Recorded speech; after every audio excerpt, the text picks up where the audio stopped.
بسم اللہ الرحمن الرحیم۔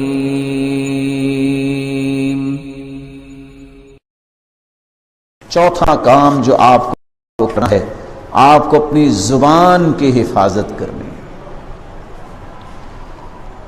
زبان نعمت ہے، اور یہ اللہ تعالیٰ کا ہی فیصلہ ہے کہ اللہ نے اس میں کوئی ہڈی نہیں لگائی، اس میں کوئی دانت نہیں رکھے، وگرنہ اس نے تو برا حال کر دینا تھا۔ اللہ نے اس کو نرم اور ملائم بنایا ہے، اس کو نرم و ملائم استعمال کرنا چاہیے۔ سلف روزہ رکھتے مسجد میں آ کے بیٹھ جاتے، لوگ کہتے خیر ہے، کہتے نحفظ صومنا ولا نغتاب، ہم غیبتوں سے بچنا چاہتے ہیں، اس لیے اپنے روزے کی حفاظت کے لیے مسجد میں آئے بیٹھے۔ راوی روایت کرتے ہیں کہ روزے دار عبادت نہیں ہے، وَلَوْ كَانَ رَاقِدًا عَلَى فِرَاشِ لِأَنَّهُ صَائِمٌ مَا لَمْ يَغْتَبْ، جو بندہ غیبت نہیں کرتا، وہ اپنی چارپائی پہ بھی لیٹا ہوا ہے، روزہ لگا ہوا ہے، بھوک لگی ہوئی ہے اور اسے پیاس لگی ہوئی ہے، برداشت نہیں ہو رہا، وہ لیٹا ہوا ہے، تو اللہ اس کی بھی عبادت ہی لکھتے ہیں، شرط یہ غیبت نہ کرے، غیبت نہ کرے۔ اور یہاں ایک بات حدیث کی روشنی میں سمجھیے گا، بیان کر دوں آپ کو۔ یہ تھوڑے بولتے ہیں، اس کا معنی وہی ہوتا ہے جو میں لے رہا ہوں، کہ کچھ لوگ کہتے ہیں اب منع تو ہو گیا کہ رمضان میں نہیں سونا، تو آج پھر سو ہی لینے دے۔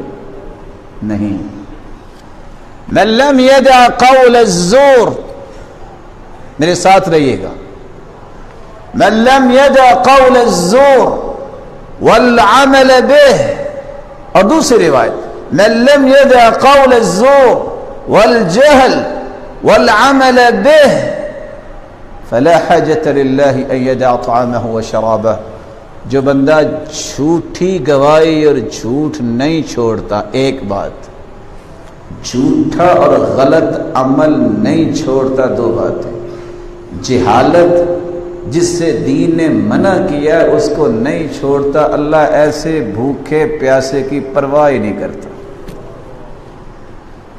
دانش یہ کہتی ہے کہ اللہ نے تو روزے رکھتے وقت صبح سے شام تک حلال چیزوں سے روک دیا ہے، کھانا پینا نظر آ بھی رہا ہو، کہتے نہیں نہیں میرا روزہ ہے۔ اچھا حلال کھانی تو جائز نہیں ہے، تو حرام کھانا جائز ہے؟ غیبت حرام نہیں ہے؟ گالی دینا ایک کو منع نہیں کیا؟ کسی کی چغلی کرنا، کسی کی عزت اچھالنا، یہ حرام نہیں ہے؟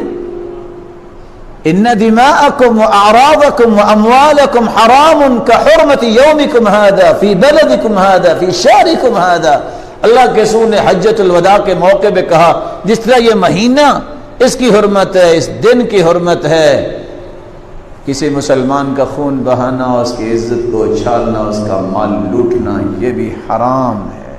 یا ایھا الانسان ما غرک بربک الکریم۔